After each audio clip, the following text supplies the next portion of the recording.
विच ओभर में जंग जा बादल अञा बि छायल आहिनि, जिते हिक पासे ईरान, अमेरिका ऐं इसराईल विच में छिकताण जारी आहे, त ॿिए पासे लिबनान ऐं इसराईल जी सरहद ते बि छिकताण वधंदड़ नज़र थी अचे।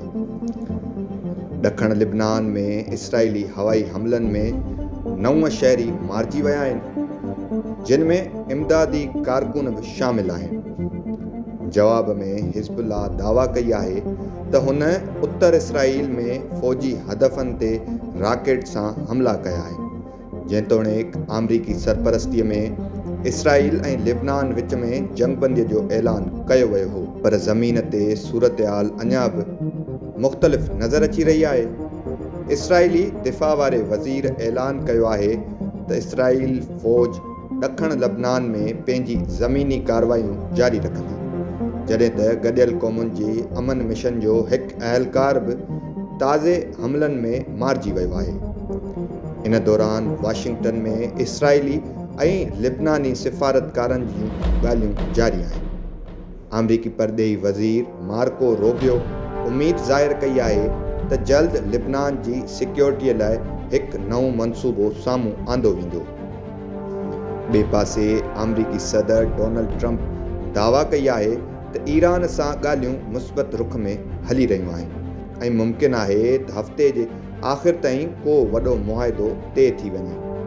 पर साॻिए ई वक़्तु अमरीकी ऐवान नुमाइंदगान ट्रंप जे ईरान ख़िलाफ़ वधीक फ़ौजी कार्रवाइनि खे महदूद करण वारी करारदाद मंज़ूर करे छॾी आहे, जंहिंखे ट्रंप बेमाइना करार ॾिनो आहे।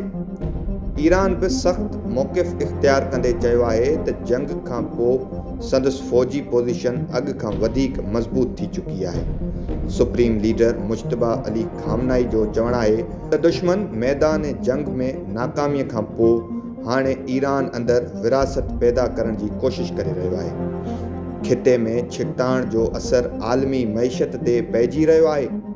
ईरान जी कुवैत ऐं बहरीन ते हमलनि खां पोइ तेल जूं क़ीमतूं तेज़ीअ सां वधी वयूं आहिनि। फ़ी बैरल ख़ाम तेल $100 फ़ी बैरल जे वेझो पहुची वियो आहे। बहरीन ते हमले खां पोइ सऊदी अरब सख़्तु रद्दअमल ज़ाहिर कंदे पंहिंजी हिमायत जो यक़ीन ॾियारियो आहे, जॾहिं त पाकिस्तान बि समूरनि धुरियुनि खे सब्र ऐं तहमुल इख़्तियार करण समेत सिफ़ारती रस्तो अपनाइण जी अपील कई आहे।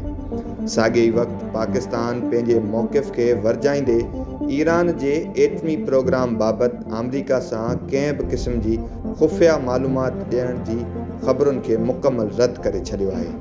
हाणे सभिनी जूं नज़रूं ईंदड़ ॾींहंनि ते आहिनि। छा जंगबंदी वाक़ई अमन आणींदी? छा ईरान ऐं अमरीका विच में मुआहिदो थी वेंदो, या वरी विच ओभर हिकु भेरो ॿीहर बाहि ॾांहुं वधी रहियो आहे? वक़्तु ई इन्हनि सवालनि जो जवाबु ॾींदो।